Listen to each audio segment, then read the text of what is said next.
परमवंदनीय माझे सद्गुरू, हिंदू धर्माचे धर्मगुरू, जगद्गुरू नरेंद्राचार्य महाराज यांच्या चरणांना वंदन करून त्यांच्या विचाराने संपूर्ण महाराष्ट्र घडला असे आपण हिंदुस्थानाचे आराध्य दैवत छत्रपती शिवाजी महाराज व तसेच स्वराज्य रक्षणासाठी निधील्या छातीने मृत्यूला झुंज देणारे धर्मवीर छत्रपती संभाजी महाराज यांना अभिवादन. अरे आजकाल असं म्हणतात की जिथे मस्तक टेकावा अशा नमस्काराच्या जागा हलगुप होत चालले, पण ज्यांचं नाव ऐकल्यावर हे मस्तक नतमस्तक झाल्याशिवाय राहत नाही अशा आमच्या राष्ट्रमाता राजमाता जिजाऊ यांना मानाचा मुजरा.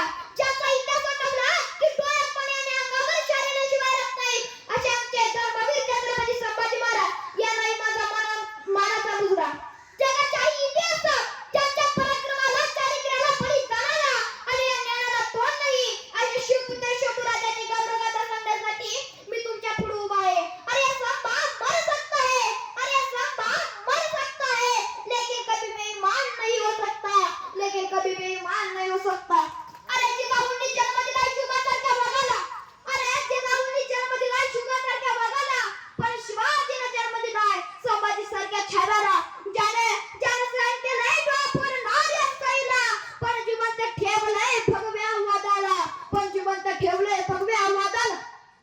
खरं तर इतिहास विसरणारी माणसं कधी इतिहास घडवू शकत नाहीत आणि इतिहास घडवणारी माणसं कधी इतिहास विसरू शकत नाहीत.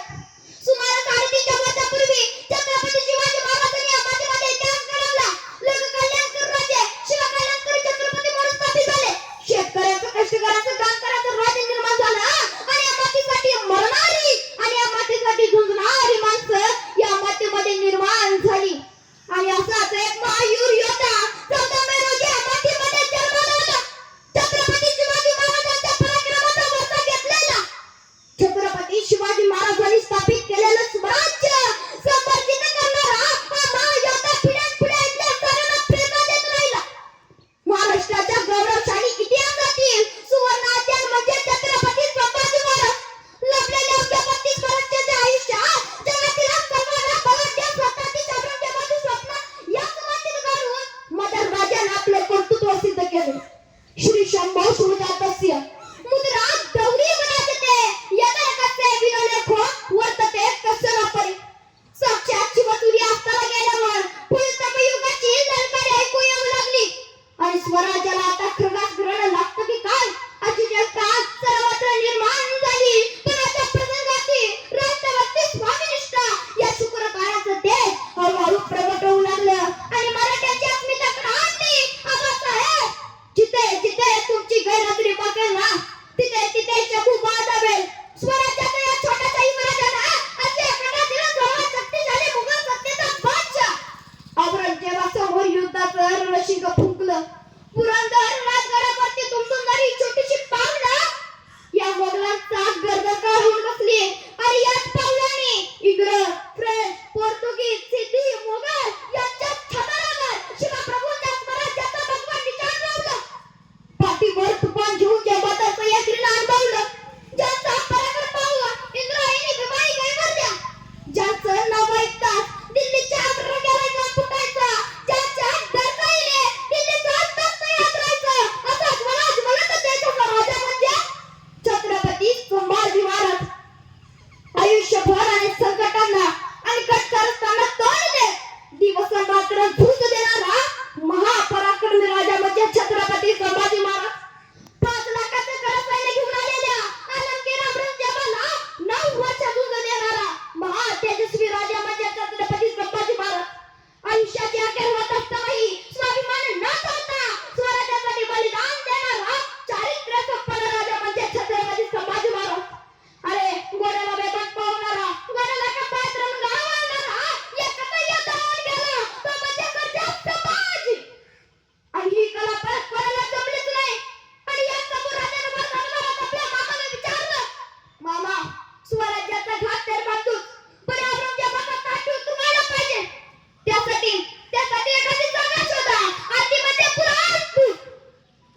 गेलं.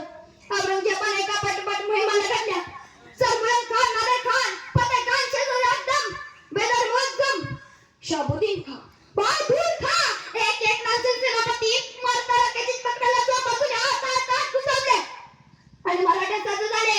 संभाजीराजांच्या नेतृत्वाखाली त्यांनी मोगलांची लोकलढत चालू केली. मराठे हात सुटले. जिथं पेटल तिथं मोगलांना कापत राहिले.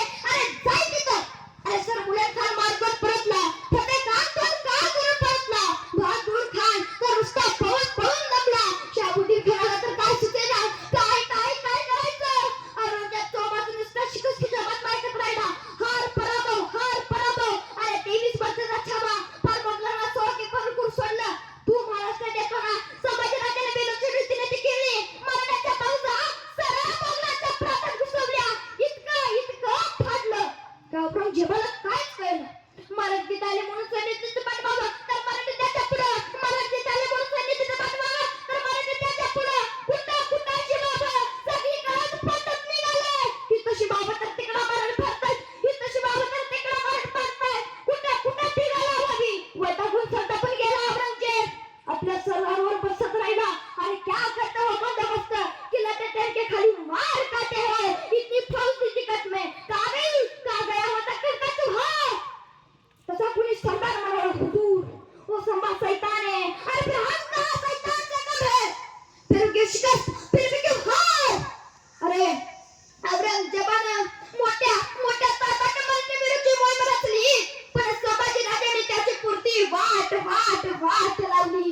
अरे क्रांत संभाजीराजा आमच्या वाटेवर आमची जुलूम मारी करणाराची त्याच्या वाटेवरती जाऊन वाट लावल्याशिवाय आमच्या वाटेवर पडत नाही आम्ही. बस तलवारीच्या टोकावर भाकरी बसता मराठे. तुला माझा वेळ नाही लावला. आणि बघता मराठे भाजत सुटले. त्या जागी औरंगजेब हैराण झाला. अरे काय करायचं. मग कुणीतरी औरंगजेबाला सल्ला दिला. हुजूर वो मराठों की जान है उनके घर की लोग. पहले घर की ले लेते हैं फिर खुद ना खुद आएंगे घुटने देखते हमारे सामने. बहुत ये बात सच है. औरंगजेबाने विचारलं ऐसा कौन सा किल्ला है वो सबसे जल्दी आ सकता है. तरसला होता विचारसाठी तरसला होता. विचारतोय ऐसा कौन सा किल्ला है वो सबसे जल्दी आ सकता है. नाहीतर पहिलेच घासाला खडा लागला. मूर्ताचं नाव पटकन फुटू द्या. असा कुठला तरी किल्ला करा. मग एकाला सांगितलं हुजूर एक किल्ला आहे नाशिक जिल्ह्यातील दिंडोरी पासून अवघ्या 10 मैलांवर असणारा. प्रभू श्रीराम तिथे विश्रांतीसाठी जायचे. त्यांचे शेत तिथं आहे. म्हणून त्या किल्ल्याचं नाव पडलं रामशेष. हुजूर छोटासा किल्ला मराठे आगे साची हुजूर तो करा कुछ नहीं हुजूर बसने कुछ नहीं हुजूर तो कौन जाएगा तुम्हारा शब्दी का. हुजूर हम जाएंगे. कितने दिन में लगे किल्ला. कितने दिन. एक दिन काफी.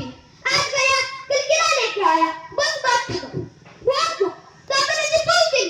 जाओ हमें रामचंद्र चाहिए. आणि विजयाची खबर ऐकायला औरंगजेब हातरला. निघाला शहाबुद्दीन खान. वेळ टाकला रामचंद्रला. अरे पाठते ना दादा. मराठ्यांच्या अवघे 600 मावळे किल्ल्यावर बघताय. प्रचंड सैन्य बाहेर बघूया. आणि बघता शहाबुद्दीने वेळा लावला. मोर्चे लावले आणि आदेश दिला सैन्याला. यलगा आणि निघाली मोगली पुढं वेळ चालून पुढे निम्म्यापर्यंत पोहोचली. आमच्या मराठ्यांच्या हालचाला बघते का. शहाबुद्दीन खानाला वाटलेलं लढतच केला देतात वाटतं. मोठा उसाला चला गे लेलिया चला आणि त्याचं सैन्य टप्प्यात आलं. किल्ला तराची जल फुटली. कोपरा खराडल्या. आजूबाजूची दगडं भरली सुटली. दगड आपटू लागली. त्या दगडाच्या मारण हजार फतेह शहाबुद्दीनचं सैन्य पाठीला पावडून पळ सुटलं. त्या शहाबुद्दीनच्या मस्तकावर एक दगड बसला होता. तिचं कल दाबत म्हणाला कैसे मराठे कैसे खेळतात. एका दिवसात किल्ला घेतो म्हणाला फतेह खान.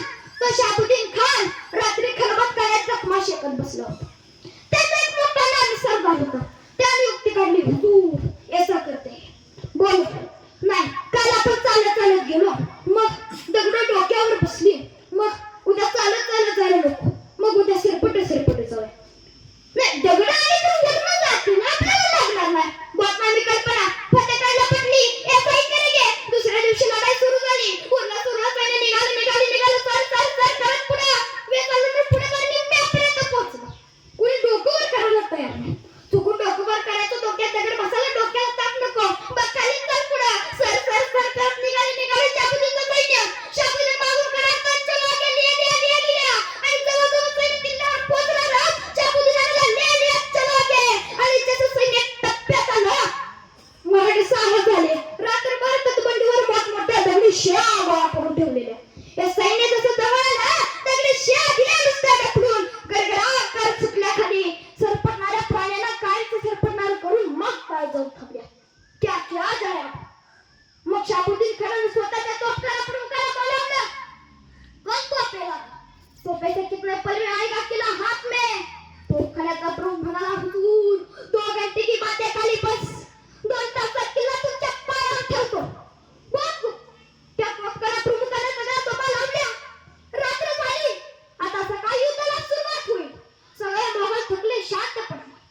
हुजूर, मग मराठी रात्री कशाला आपलाच दारू गोळा. अरे काय करायचं, महिना झाला, 3 महिने झाले, 2, 3, 4, 5 महिने झाले. अरे 600 वेळा केला ठेवतात. पुढे तुझं मग सोड दे ना. वैताग असेल तर शाबुद्दीन खान. छोटी डोक्यातून ती निघाली. टोपा मागे घेतल्या तर गोळ्या किल्ल्यावर पोहोचला. आधी जिला सैन्याला जरा तर आजूबाजूचे सगळे. अरे 1.5-2 महिने काम चालू आहे. त्या शाबुद्दीन खानाने किल्ल्याच्या उंचीत का लाकडी भरून त्या रोगा केला. लाकडी दमदमा का तरी असतो आपण लाकडी भरून जाऊन नेऊन ठेवायच्या आणि तिथं डागायच्या. बस साधी गोष्ट नाही. कौतुक केलं पाहिजे शाबुद्दीनचं कौतुक. किल्ल्याच्या उंचीत का लाकडी भरून तो एक एवढा 50 तोफा बसतील वर आणि 500 सैनिक उभा राहील वर. एवढा मोठा बुरुज. सगळा बुरुज बांधे करून मराठी शांत बघत राहील. चालू द्या तुमचं, चालू द्या तुमचं. बुरुज उभा राहिला. तो पायीवर चढवल्या. आता उद्या बुरुजावर तो पाय चालू करायचा. बस किती दिवस लागतायत तुझं. सगळे मोगल थकले, शांत पडले आणि मराठी नेमके 1:30 वाजता बाहेर पडले.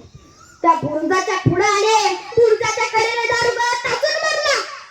फक्त आता आणि तबर मराठी मोगलाच्या छावणीमध्ये हुक्के टाकत राहिले.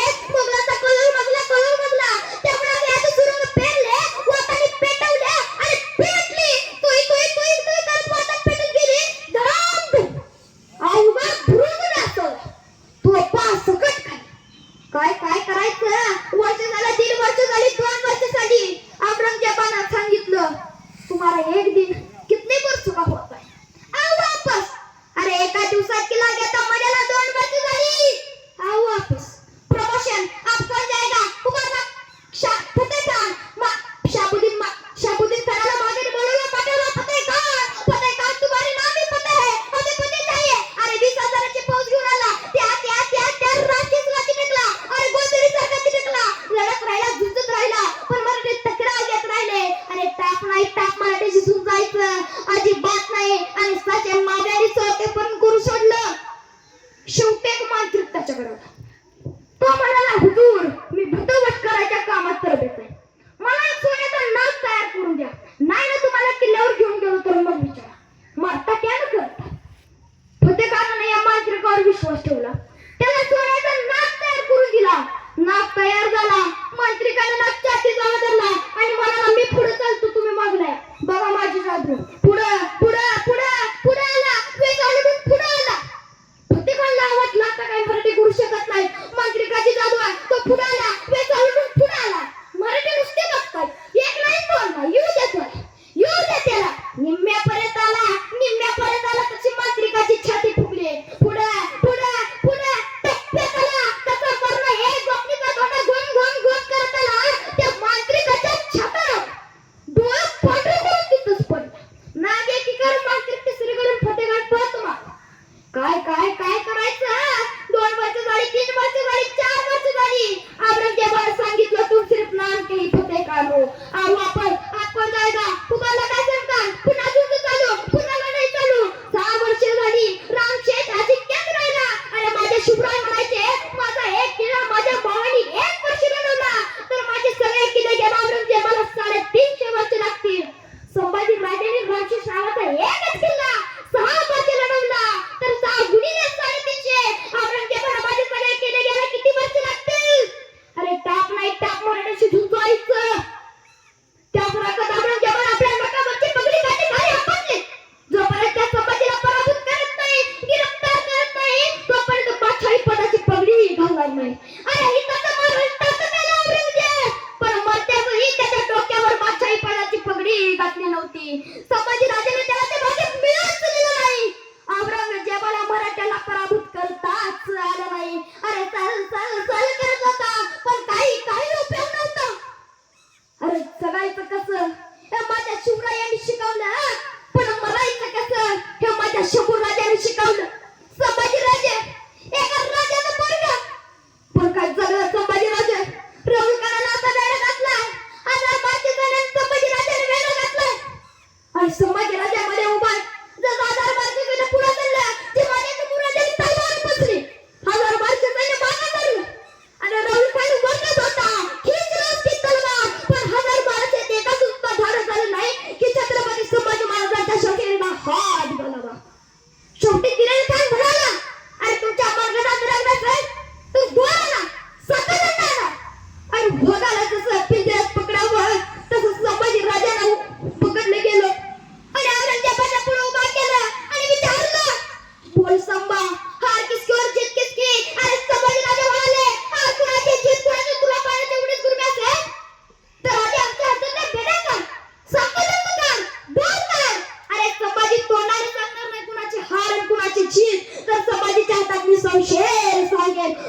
देवाची चित.